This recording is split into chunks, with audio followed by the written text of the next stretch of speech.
France Maghreb 2.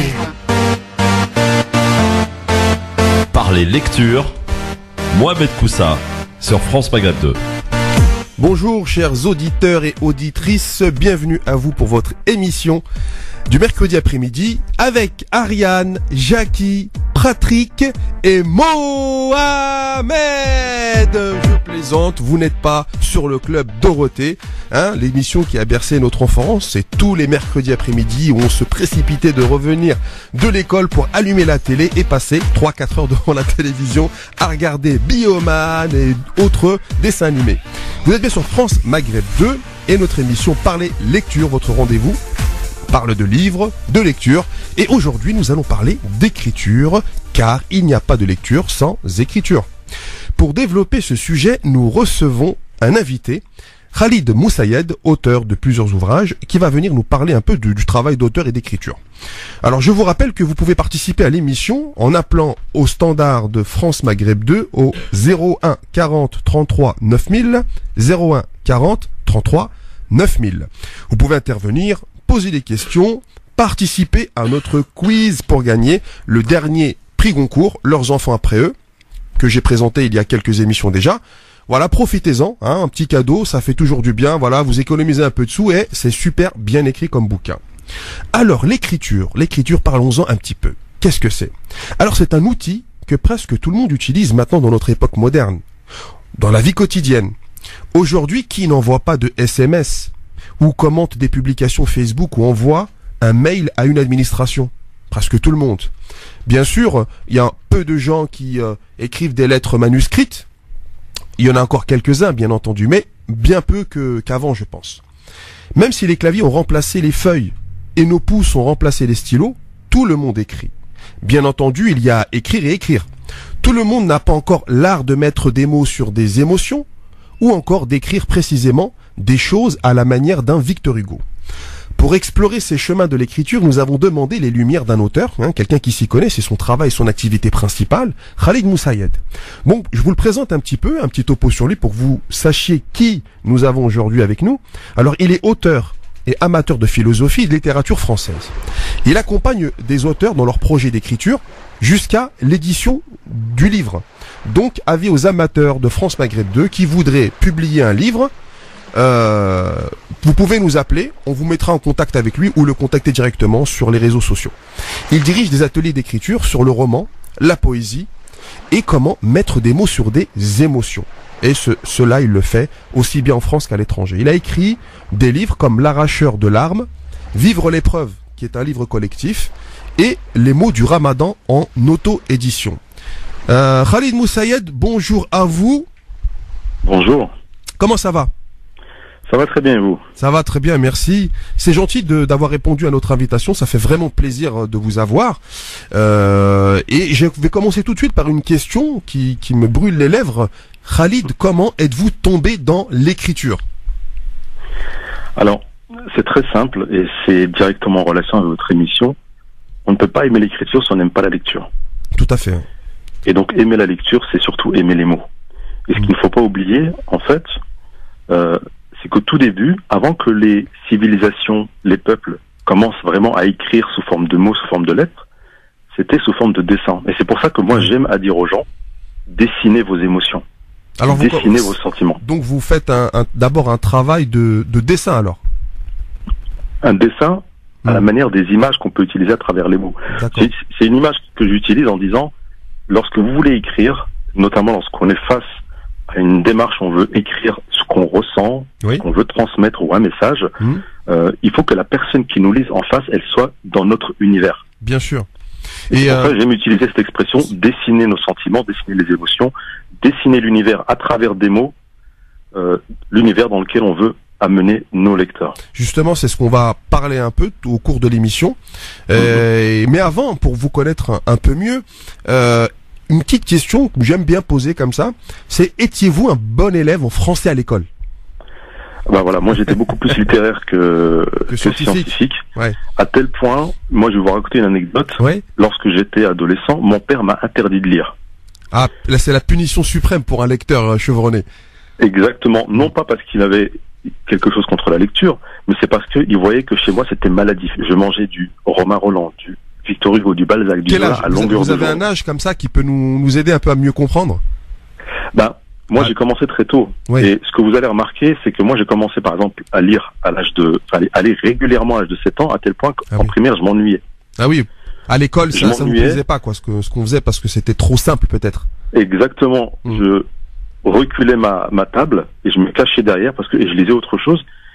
Mais c'est important pour les enfants, je le dis pour les parents, parce que vous remarquerez qu'un enfant, plus son vocabulaire se développe, plus il a de vocabulaire et plus son intelligence se développe. Bien vous allez sûr. prendre deux enfants qui ont le même âge, ils vont peut-être pas parler de la même manière, parce que les parents ou les éducateurs ne leur parlent pas de la même manière. Il faut Bien parler sûr. à un enfant comme à un adulte, il faut qu'on utilise des mots d'adulte, et de cette manière, il peut utiliser les bons mots pour exprimer les idées qu'il veut transmettre. Bien sûr, c'est ce C'est que très Françoise... important Oui, pardon. d'inciter les enfants à beaucoup lire. Oui. D'ailleurs, c'est ce que Françoise Dolto appelle le bain de lecture. C'est-à-dire dans la famille, plus on va avoir un vocabulaire clair, plus on va avoir des nuances dans les propos et plus les idées des enfants seront claires et pourront exprimer ce qu'ils veulent en fait. Très bien. Exactement. Et vous avez pas été Exactement. détecté haut potentiel? Non? Surdoué quand vous étiez plus petit? Parce que là, ça a toutes les marques du haut potentiel. Non, en fait, moi j'aimais la lecture et ça m'a permis d'écrire des poèmes, ça m'a permis d'écrire très très tôt. Moi j'ai écrit très tôt, mais c'était une passion, c'était quelque chose de, je vais pas dire que c'était maladif, Bien sûr. mais Mais une bonne maladie. Mais une bonne maladie. voilà, exactement. C'était un univers qui m'a préservé de beaucoup de choses, hein, Oui. c'est vrai. Et vous vous en j'ai rendez grandi compte quand même maintenant, en dans un fait. quartier assez difficile, donc ça m'a beaucoup préservé. Tant mieux, c'est bien parce que je pense que beaucoup de parents aimeraient se retrouver dans ces situations où leurs enfants en fait passent leur temps à lire plutôt que à les jeux vidéo, les smartphones et autres choses qu'on pourrait un peu critiquer, un peu le temps perdu à passer à les faire.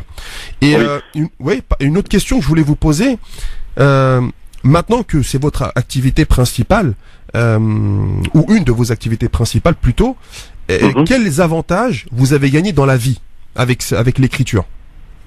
Alors d'abord, il y a un échange extraordinaire qui s'opère avec les gens qui veulent écrire. Aujourd'hui, les adultes que j'accompagne, ce que je fais essentiellement avec les adultes que j'accompagne dans l'écriture, au fond d'eux, ce sont des enfants, voire des adolescents à qui on a dit ce que tu écris c'est nul. Oui. Ça fait qu'ils ont grandi avec cette faille. Et personne, c'est pour ça que moi j'encourage les parents à dire à leurs enfants, même les éducateurs, les enseignants, à dire à leurs enfants, ce que tu écris c'est bien, il faut les encourager. Et aujourd'hui, quand je me retrouve face à des adultes qui écrivent des textes excellents, et quand je leur dis c'est excellent ce que vous écrivez, ils n'y croient pas parce que ils ont pas l'impression que vous vous moquez d'eux quand vous leur dites ça? Pas du tout. Alors c'est le contraire qui se passe. Oui. Quand j'ai affaire à des gens qui sont excellents et que je leur dis c'est très bien ce que tu as écrit, ils ne me croient pas. Par contre, quand j'ai affaire à des gens qui sont pas à la hauteur et quand je leur dis c'est pas encore ça, ils ne l'acceptent pas. D'accord. Donc c'est tout. Mais dans l'échange, c'est impressionnant de voir la quantité d'inspiration que les personnes qui ont envie d'écrire ont. Les gens veulent raconter leurs histoires, une anecdote, une épreuve, parce que c'est ça dont il faut parler aussi. Bien sûr. C'est que ce qui motive souvent les premières personnes à écrire, c'est pour mettre sur un papier un traumatisme. Alors je parle de traumatisme entre guillemets, ça peut être n'importe quoi, ça peut être une épreuve, ça peut être un divorce, ça peut être une expérience forte. Et la manière dont on la met sur le papier, elle nous libère. Bien sûr. Et c'est ça que je dis à tout le monde, c'est une très très bonne thérapie. Et vous justement, est-ce que ce côté, on va dire thérapeutique, si on peut appeler ça comme cela, est-ce que vous l'avez personnellement vécu justement à travers l'écriture, pas la lecture, je parle précisément de l'écriture, parce que la lecture, c'est connu en fait que les gens s'évadent assez pour rester, pour pas s'éteindre sur le sujet, mais du point de vue de l'écriture. Exactement, c'est-à-dire qu'aujourd'hui, on est tous pris par des émotions au fur et à mesure de la journée. Mais on n'a pas toujours le réflexe de les écrire, on les garde pour nous. Et moi, la démarche que je m'impose, c'est que quand, par exemple, je vais voir quelque chose qui va me perturber, ou une idée à laquelle je vais penser, comme une espèce de tremblement, je vais l'écrire. Et quand ça sort, j'ai l'impression de lire mon émotion, de lui parler. Elle n'est plus à l'intérieur de moi, elle est à l'extérieur. Comme si vous l'avez exorcisé ou extériorisé. Exactement. En fait, moi j'appelle ça une libération. Oui. On libère. L'inspiration nous dit, écoute, j'ai un message à transmettre. Et nos mots sont l'outil au service de l'inspiration pour transmettre ce message. Ouais, c'est fort, hein. C'est fort et ça peut aider beaucoup de gens. D'où la notion de journal intime. Moi, je dis aux gens, il y a deux types d'écrits. Il y a les écrits que vous devez garder pour vous, Oui. que vous ne devez faire lire à personne. C'est vous-même. Et souvent, les gens se rendent compte que quand on parle de thérapie, quand ils écrivent ce qu'ils ont vécu, eh bien souvent, il y a des choses qui sont enfouies, qui ressortent. Et ça ne ressort qu'à travers l'écriture. Ça ne ressortira jamais à travers une réflexion. Une On se réflexion rend comme compte que ça. Ouais. plus on écrit, Mm. et il y a des choses qu'on croyait enterrées qui sortent. Et c'est ça la thérapie. Et ça fait mal. Ouais. Et les gens me disent, je ne peux plus écrire. Je dis justement, c'est ça la thérapie. Mm. C'est qu'il faut libérer. Et en fait, je dis aux gens, mais il n'y a que vous et votre feuille. Il n'y a personne à la rigueur qui est là pour vous juger, Ouais. pour lire votre écrit. Donc, libérez-vous, que ce soit à travers les mots, à travers les larmes, à travers les sentiments. Et c'est de ça que les gens ont souvent peur, en fait, c'est d'être jugés. D'ailleurs, on le voit avec les élèves quand on leur demande, ou les stagiaires quand on leur demande d'écrire un texte, ils ont peur d'être lus parce qu'on va trouver ridicule le fait qu'ils se soient livrés à un moment de leur vie. Khalid, je vous remercie pour ce début d'émission. On va faire Bien, merci une à vous. petite pause là, on se retrouve tout de suite après, vous ne nous quittez pas, et Très bien. on vous retrouve dans quelques instants. Sur France Maghreb 2. Par les lectures avec notre invité du jour, Khalid Moussaïed, auteur, amateur de philosophie et de belles lettres. Je vous rappelle que vous pouvez appeler au standard de France Maghreb 2 pour intervenir dans l'émission, poser vos questions au 01 40 33 9000, 01 40 33 9000. Alors Khalid, une autre question sur ce sujet de l'écriture, ce serait pour que les auditeurs comprennent bien, en quoi l'écriture permet-elle de mieux lire? Je trouve que c'est une question qui est importante et qui pourrait en fait motiver les gens à pas simplement rester des lecteurs passifs, consommateurs de livres, de romans la plupart du temps, mais en quoi vraiment l'écriture leur permettrait de passer de l'autre côté de la barrière et finalement de devenir des meilleurs lecteurs. Alors, c'est vrai que moi, je travaille avec des auteurs, des jeunes auteurs amateurs qui écrivent beaucoup, mais qui ne lisent quasiment jamais. Ah oui. Pour une raison très simple, c'est qu'ils ont peur que ça les influence et qu'ils perdent leur style. Ah oui. Donc il y a une notion de confiance en soi. Mais moi, ce que j'explique, en fait, c'est que souvent, dans l'écriture, on se retrouve à une limite. C'est qu'on va toujours utiliser le même vocabulaire. Ouais. Et ce que j'oblige, ce que j'impose, moi, dans les ateliers d'écriture que je donne, c'est j'impose aux gens de lire les classiques. Mais vraiment la littérature classique. Pas ce que j'appelle, moi, vulgairement, et c'est pas péjoratif, des romans de gare. Vous prenez comme Guillaume Musso, par exemple. Oui. Dans un article, il a écrit « J'assume complètement d'être dans le divertissement ». Lui, il écrit un roman pour faire en sorte que les gens se vident leur tête. Oui. Mais lorsque vous voulez vraiment améliorer l'écriture, vous êtes obligé de lire les classiques, parce que dans les classiques, il y a du vocabulaire très très riche. Les Balzac, les Romain Roland, les Victor Hugo, les Zola, les Baudelaire, mais c'est un univers impressionnant. Balzac, par exemple, peut vous décrire une poignée de porte en 2 pages. Quand je dis 2 pages, je n'exagère pas. Non, 2 pages complètes pour la description d'une poignée de porte. C'est extraordinaire, en fait. Exactement. Balzac va vous dire, vous allez traverser une rue qui est chaude en été et froide en hiver. Quelle rue n'est pas chaude en été et froide en hiver? Mais il en rajoute. Mais il le fait d'une belle manière. Et justement, par rapport à ça, pour rester dans le même fil, cette question, donc là, vous confirmez le fait que pour le travail d'écriture, il faut avoir quand même une certaine culture. Je vais pas dire, on va pas la quantifier en disant qu'il faut avoir une grande culture, mais il y a quand même des auteurs classiques à connaître pour pouvoir justement parfaire son style ou trouver son propre style. Il faut s'en imprégner à partir d'une chose, à partir du vocabulaire. Il y a des gens, par exemple, qui n'ont pas de vocabulaire très riche, mais qui écrivent des choses très pertinentes et très redoutables. Ils n'ont pas besoin de vocabulaire, ils ont juste besoin de montrer certaines images.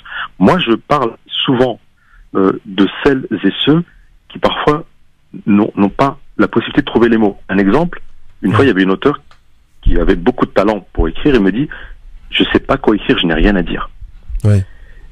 Et ben je lui dis juste ça, c'est de l'inspiration. Le fait de ne pas savoir? Exactement, je lui dis « Écris que tu n'as rien à dire ». Écris que tu n'as pas d'inspiration, écris ton mal-être. Et en fait, elle a écrit ça a fait 1 page. Ah oui, quand même.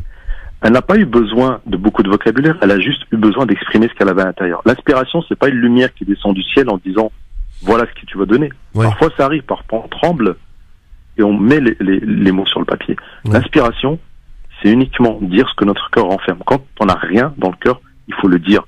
Dire je n'ai absolument rien. Et au final, on en fait un texte. À partir de là, on peut faire quelque chose. Mais justement, est-ce que là, c'est pas, voilà, les gens ont manque de confiance en eux.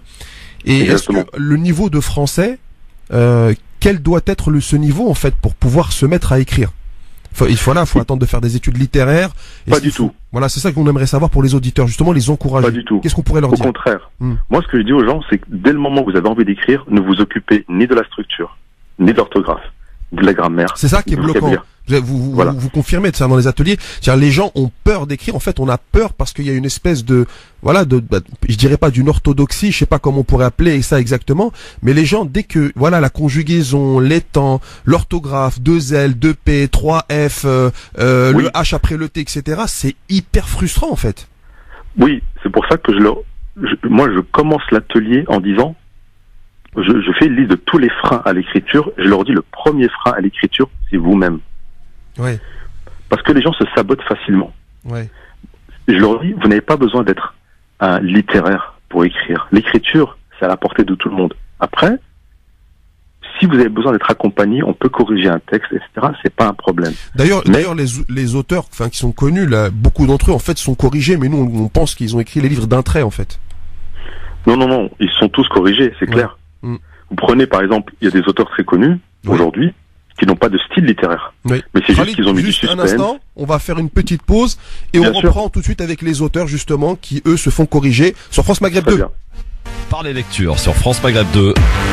Mohamed Koussa. France Maghreb 2. France Maghreb 2. Par les lectures. Mohamed Koussa sur France Maghreb 2. Toujours sur France Maghreb 2, aujourd'hui le thème de l'émission c'est par les lectures mais aussi par les écritures. Et je vous rappelle que vous pouvez intervenir en direct à la radio et nous faire part de vos questions, suggestions et participer au quiz de fin d'émission.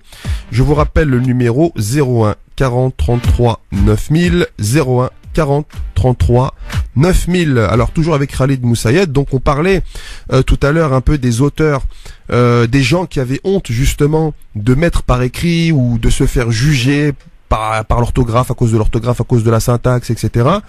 Et justement on disait qu'il y a un certain nombre d'auteurs, des grands auteurs même qui sont connus, bien ils écrivent leurs livres bien entendu, mais il y a quand même des corrections avant parution. Khalid, vous confirmez?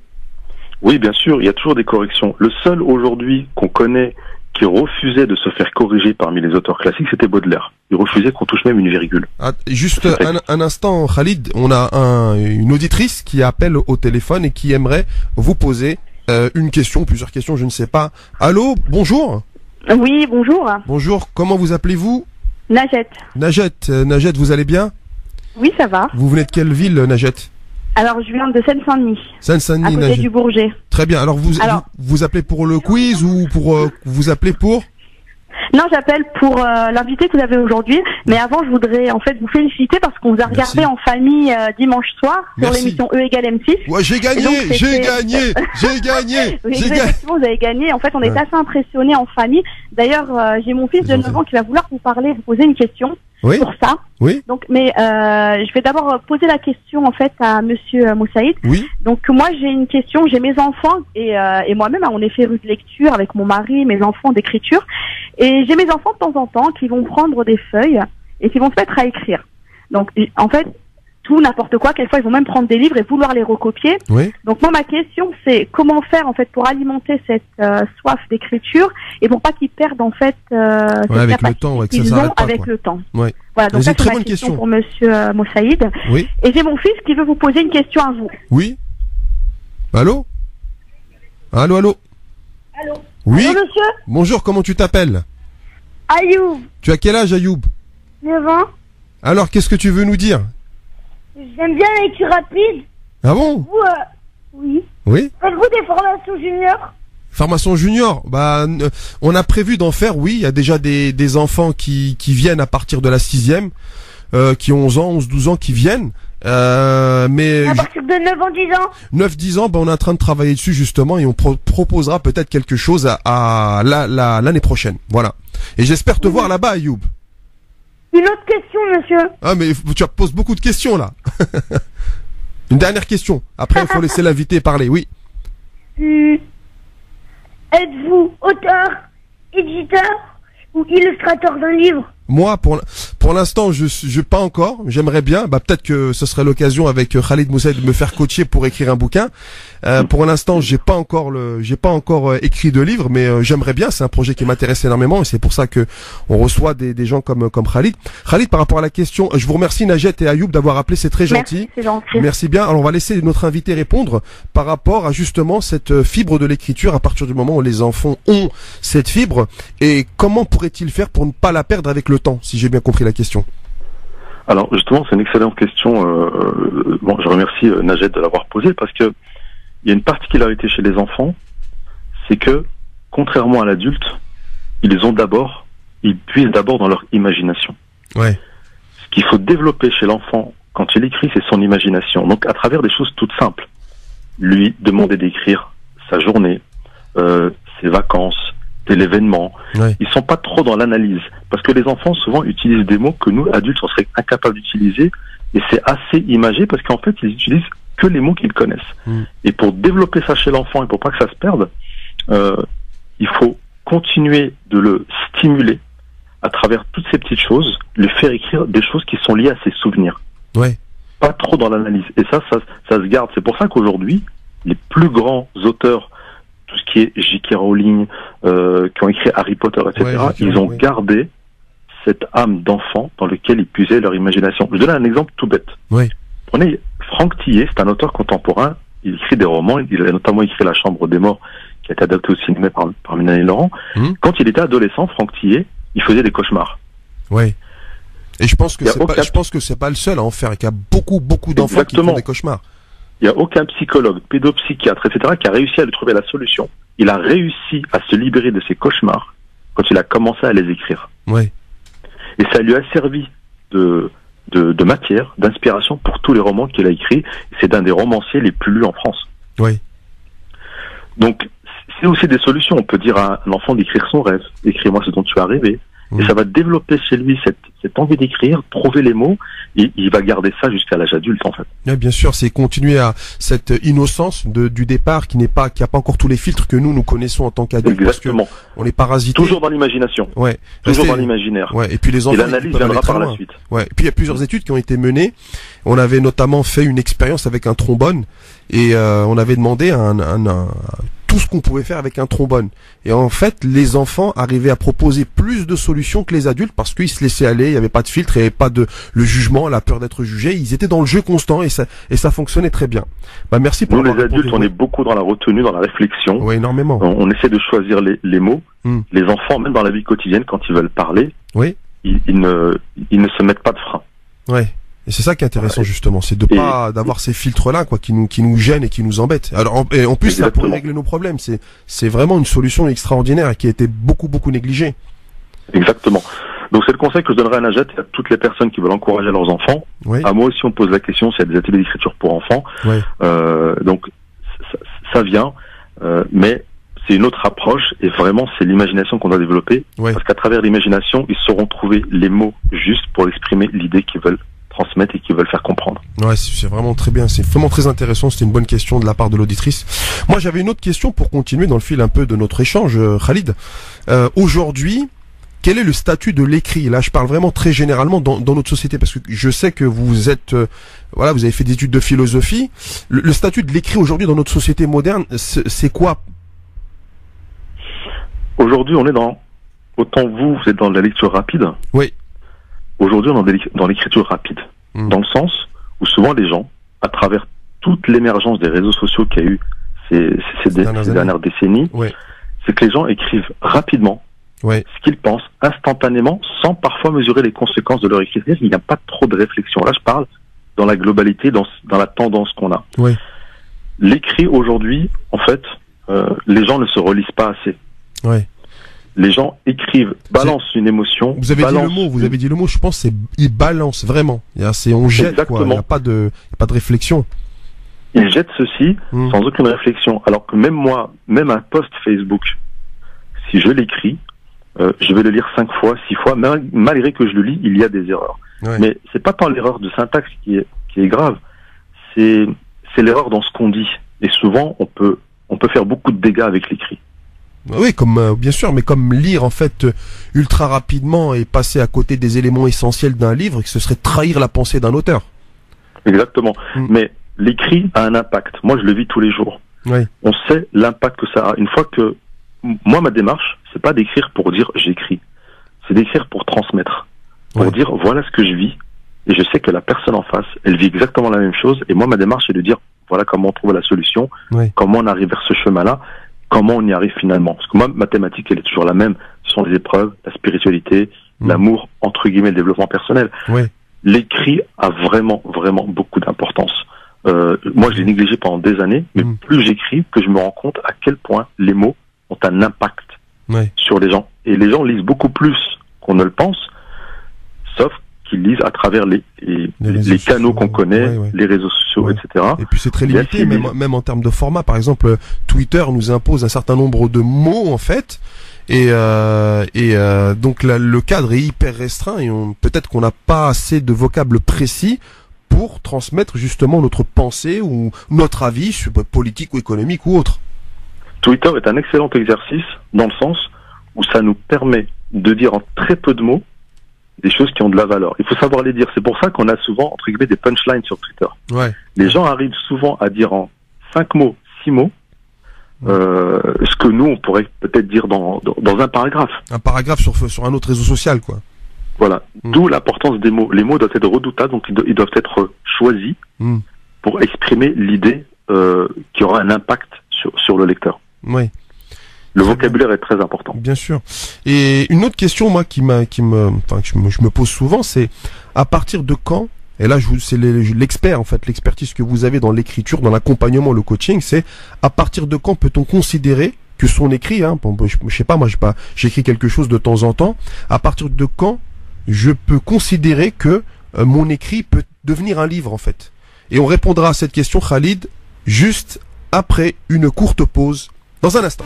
France Maghreb 2 aujourd'hui avec le thème de l'écriture des romans, et je posais une question à notre invité Khalid Moussaïed et je lui demandais justement à partir de quand en fait on pouvait considérer que ce qu'on écrivait, peut-être un journal intime ou autre, pouvait constituer un livre, un écrit. Avant d'obtenir sa réponse, je vous rappelle que vous pouvez appeler au standard comme l'a fait tout à l'heure Najet et poser sa question, et son fils aussi Ayoub qui nous a posé la question. Voilà, donc au 01 40 33 9000, 01 40 33 9000. Khalid, encore à vous. Alors en fait la question elle est assez intéressante. C'est une question que je pose souvent aux auteurs. Je leur dis qu'est-ce qui fait que vous avez eu envie d'écrire et de le mettre en livre? Tout simplement, quand ils me racontent, moi je leur réponds, il faut avoir quelque chose à dire. La première démarche, c'est que les gens veulent écrire leur vie. Et moi je leur dis, mais qu'est-ce qui, dans votre vie, va apporter une valeur ajoutée au lecteur? Il faut qu'il y ait une valeur ajoutée, il faut quelque chose qui puisse l'intéresser. Oui, bien sûr. Parce que si on n'a rien à dire, les gens ne trouveront pas écho, en fait. Ne trouveront pas d'écho, ne se reconnaîtront pas, ou ça les intéressera peut-être pas. En fait, c'est même pas quand on n'a rien à dire, c'est que il faut que ce qu'on ait à dire sorte du lot. Je vous donne un exemple tout simple. Par exemple, il y a une dame qui veut écrire un livre sur son expérience au niveau de l'humanitaire, le don de soi, l'altruisme, etc. D'accord? Donc c'est son histoire. Donc elle veut écrire son histoire de manière chronologique. Mais, quand elle me raconte son histoire, en plein milieu de son histoire, elle me dit « Ah oui, puis telle année, j'ai donné un rein à mon frère. » Je lui dis « Stop. Ça, c'est une histoire. Ça, c'est un livre. » Elle le comprenait pas. Elle me dit « Non, ça fait partie de ma vie. » J'ai dit « Non. Ça, cet aspect de votre vie est à lui seul un livre. Ça aura une valeur ajoutée. Pourquoi? Quelle est la démarche? Comment on arrive à se dire j'ai envie de sauver une vie? Est-ce qu'on n'a pas peur pour sa santé? Quels sont les obstacles? Et ça apporte une valeur ajoutée aux gens qui sont malades, aux gens qui ont envie de prendre ces décisions-là. Autre exemple, moi il y a une jeune fille que je suis depuis quelques années qui à un moment donné a perdu son père. Vous savez, quand on perd un proche, on est fragilisé, on se sent lâché dans le vide, etc. Elle a réussi à se libérer de ça et aussi à transmettre aux autres comment elle est sortie de cette épreuve. Par l'écriture. Exactement. Et d'autres personnes qui l'ont lu se sont dit, je me reconnais dans ce texte-là. Et moi, ce qui m'intéresse, c'est comment est-ce qu'on aide les gens à sortir d'une épreuve, de quelque chose. En fait, tout simplement, il faut qu'on soit dans la contribution. Bien sûr. On apporte quelque chose. Bien sûr. Mais moi, je dis, n'importe qui peut écrire un livre. Il faut juste accepter la remise en question. Mais justement, ça, de se laisser corriger. Et ça, il faut le souligner parce que, bon, on en a parlé un petit peu tout à l'heure en disant que les gens étaient plus ou moins freinés par la forme et que, quand bien même le fond serait intéressant, ben voilà, on est toujours un peu titillé. Et justement, si vous aviez là maintenant, là, pour les auditeurs de France Maghreb 2 qui nous écoutent et qui peut-être ont dans leur placard, dans leur tiroir, un petit texte qui traîne, un petit bout de post-it, quelque chose qui a été commencé, si vous pouviez leur donner un conseil justement pour les encourager à aboutir, à faire aboutir cette démarche, quel serait ce conseil ou ces conseils, une ou deux choses? Le premier conseil que je donne aux gens qui écrivent, surtout, ne jetez jamais ce que vous écrivez. Oui. Parce qu'à la première démarche, c'est le cœur qui parle. Et on va libérer ce qu'il y a dans le cœur. Oui. Et souvent, les gens, quand ils relisent leur texte un jour ou 2 jours après, ils trouvent ça complètement nul. Ils se disent, mais non, c'est pas moi qui a pu écrire ça. Ouais. En fait, non. Parce que c'est leur raison qui a jugé leur texte. Ouais. Leur raison a jugé le texte que le cœur a écrit. Et moi, je leur dis, laisse les émotions du cœur. Ouais. Et laisse la raison mettre de l'ordre dans tout ça. C'est pour ça que je dis toujours aux gens, le cœur s'exprime et la raison ordonne les émotions. Le cœur C'est comme quand on va donner le cœur s'exprime et la raison ordonne les émotions. les émotions. Voilà. C'est pour ça que même quand on écrit quelque chose, le professeur, et vous en savez quelque chose, est là pour dire, à tel endroit, tu aurais pu mettre tel mot, Ouais. tu aurais pu mettre telle idée à la fin, etc. On a besoin de ça. C'est comme dans le film À la rencontre de Monsieur Forrester, Ouais. où il y a Monsieur Forrester qui dit à ce jeune de Harlem, il lui dit écris. Et le jeune dit, mais qu'est-ce que tu veux que j'écrive? Voilà. Il dit, écris d'abord avec ton cœur. Ne réfléchis pas. Et ensuite, tu réécris avec ta tête. Ouais. Il ne faut jamais jeter ce qu'on écrit. Ouais. Parce que ça a toujours de la valeur. Bien sûr, même si on C'est néglige de la cette matière valeur. énorme. Ouais. Et souvent, les gens négligent leur propre travail. Ils ont pas une vue, on va dire, objective, quoi, de leur propre travail, de leur propre production. Mais ils ont toujours l'impression que ce que font les autres est bien mieux et que l'herbe est toujours, voilà, est toujours mieux. Et puis l'herbe est toujours plus verte chez le voisin. Il fait toujours mieux, il est toujours plus beau, il est toujours plus ceci, plus cela. Mais quand on prend un instant justement pour se recentrer sur notre propre travail, on découvre quand même des richesses. Et justement, c'est lever un peu ces œillères ou ce voile qui est dans nos yeux et nos esprits, l'ôter pour enfin voir les richesses qui habitent les personnes et qui pourraient leur permettre Exactement. de changer de vie ou au moins se libérer de toutes ces choses qui les accablent et qui les dérangent. Exactement. Et surtout, moi je conseille aux gens, n'écrivez pas seul.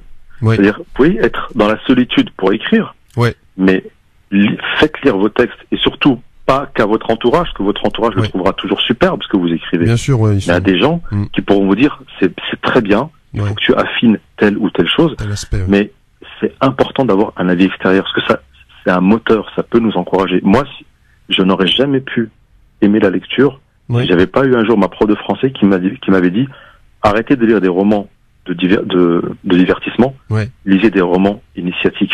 Allez-y à fond.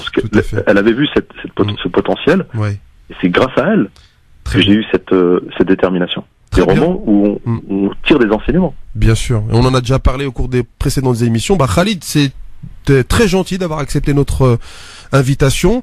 Merci pour l'invitation. Voilà, s'il y a des gens qui sont intéressés, on vous transmettra les coordonnées de Khalid pour les ateliers d'écriture qu'il mène avec brio sur la page de France Maghreb 2. On se retrouve pour une courte publicité et on se retrouve pour la fin de l'émission. Sur France Maghreb 2. Alors, chers auditeurs de France Maghreb 2 et de Navarre, nous sommes arrivés presque au terme de notre émission et je vous rappelle que vous pouvez toujours participer au quiz et tenter de remporter le livre, le prix Goncourt, le dernier prix Goncourt, Leurs enfants après eux de Nicolas Mathieu aux éditions Actes Sud. Et on attend le dernier appel, les appels la semaine dernière et on a eu le premier vainqueur de ce quiz de l'émission Par les lectures. Donc ça m'a fait très très plaisir. Moi et toute l'équipe, on était vraiment très contents. Et on salue au passage la personne qui nous a appelé parce que je pense qu'elle a dû être très contente de recevoir le livre. Donc aujourd'hui, on a parlé de l'écriture, parce que comme je vous disais, il n'y a pas de lecture sans écriture. Alors les questions, je vais vous les donner pour vous peut-être motiver un petit peu et vous montrer que vous avez la capacité de répondre à ces questions. Écoutez bien les questions, mesdames et messieurs. Première question. Comment s'appelle notre invité du jour? Donc ça, normalement, vous avez suivi, j'ai dit son nom plusieurs fois, il est intervenu, réseaux sociaux, on a fait un peu de pub, vous ne devriez pas être trop perturbé par cette question. Deuxième question, quel est le thème de l'émission d'aujourd'hui? Bon, ça va, là je vous ai pas mis un coup de couteau dans le dos, on n'est pas dans question pour un champion quand même. Et enfin, la dernière question, c'est quel est le titre du dernier prix Goncourt, le titre du livre qui a obtenu le dernier prix Goncourt, le livre de Nicolas Mathieu qui est paru aux éditions Actes Sud. Donc on attend vos appels, chers auditeurs et auditrices, pour tenter de remporter ce livre, le livre, Leurs enfants après eux de Nicolas Mathieu. Voilà. Donc voilà, on vous prend pas en traître. Alors, il y a un huissier de justice, maître Christophe Fro, qui est dans les studios et qui vérifie si les gens ne trichent pas sur Internet. Donc, il a posé des micros un peu partout. Il a posé des micros un peu partout dans Google pour voir si les gens ne vont pas googler pour obtenir les réponses à l'insu de votre animateur de votre émission. Mais ce n'est pas grave. Alors, pour reprendre un petit peu et terminer sur le thème de notre émission. Alors, l'écriture, n'hésitez pas à vous lancer. Moi, ce que je retiens de cet entretien avec Khalid Moussaïed sur le thème de l'écriture, c'est que tout le monde peut se mettre à écrire. Tout le monde peut commencer voilà, je vais pas dire baragouiner, mais écrire des choses qui sont assez simples pour lui permettre à cette personne, de décrire ses émotions, de trouver l'inspiration, peut-être, ça peut aboutir à un bouquin. Et il y a des gens qui pensaient que voilà, c'était un simple écrit, et ça s'est transformé en un livre extraordinaire et qui a aidé plein de personnes. Et souvent, ça c'est quelque chose qui arrive, c'est qu'on a l'impression qu'il n'y a que nous qui vivons certaines situations. Il n'y a que nous qui avons souffert de telle ou telle chose, de telle relation avec telle personne, d'avoir connu des mauvaises personnes ou au contraire des bonnes personnes. Eh bien, partagez cette expérience à travers un écrit. On peut commencer avec un texte simple d'une page et ça peut se terminer par des centaines de pages. Voilà. Alors, je vous rappelle que vous pouvez retrouver le podcast de cette émission sur les chaînes YouTube de France Maghreb 2 et de ma chaîne Mohamed Koussa sur YouTube. Abonnez-vous à ces chaînes YouTube parce que voilà, vous allez pouvoir recevoir les vidéos en premier et être les premiers avertis de ce qui se fait. N'oubliez pas non plus aussi les réseaux sociaux. Bon, alors les réseaux sociaux, faut pas trop en abuser, sauf quand c'est pour aller sur la page de France Maghreb 2 et de participer et de liker l'actu ou les propositions. Des fois, il y a même, on nous demande de faire voilà des petites actions, de partager une actu ou une information. Ça, c'est toujours bien de partager ce genre d'activité. Donc, on attend toujours un appel ou deux de personnes qui voudraient gagner le livre et le quiz. Sinon, on va remettre le livre dans la cagnotte. Je vous rappelle aussi qu'il y a des formations lecture rapide. Tout à l'heure, il y a un auditeur qui a appelé, un jeune auditeur, c'est le plus jeune qui nous a appelé jusqu'à maintenant dans l'émission Par les lectures. Et qui nous demandait des formations. Donc moi, je sers déjà sur des formations lecture rapide le 15 décembre prochain et le 16 décembre. Alors ça, c'est les gilets jaunes qui nous laissent circuler le samedi parce qu'on sait pas les samedis maintenant comment ça va être. Et aussi, si vous voulez savoir comment j'ai fait pour battre Mac Lesguy, pour ceux qui ont vu l'émission, donc l'émission elle est en replay, vous pouvez la regarder, dans laquelle j'ai battu Mac Lesguy en lecture rapide dans E égale M6. Bon, c'était un jeu, bien sûr, c'était un vrai concours. Attention, le livre il n'avait pas été paru, il y avait deux arbitres internationaux, donc on a fait ça dans les règles de l'art. Et voilà, donc Mac Lesguy, je remercie M6 parce que voilà, ils ont essayé de nous faire un truc assez mise en scène, ça a été bien fait, dans la bienveillance, et vraiment, voilà, c'était quelque chose de positif, une expérience positive. Voilà, donc je pense que c'est tout pour aujourd'hui. On vous donne rendez-vous la semaine prochaine avec un auteur que je vais recevoir à la radio. Donc c'est Ludovic Herman Wanda pour nous parler de son livre Prison. Attention, Prison avec un S, d'accord? Parce que j'avais fait l'erreur, moi, d'avoir écrit ça, et puis j'ai été repris par l'auteur savamment. Il a eu raison de faire ça, parce que ça avait toute son importance dans l'histoire. D'ailleurs, j'ai compris quand j'ai lu l'histoire. Et voilà, donc j'espère que vous serez là au rendez-vous. Et la citation avant de se quitter: chaque lecture est un acte de résistance. Une lecture bien menée sauve de tout, y compris de soi-même. Par les lectures, Mohamed Koussa sur France Maghreb 2. À la semaine prochaine, chers auditeurs, avec votre animateur préféré sur votre radio préférée, France Maghreb 2. France Maghreb 2. France Maghreb 2. pour ensoleiller et accompagner vos journées et vos nuits. France Maghreb 2.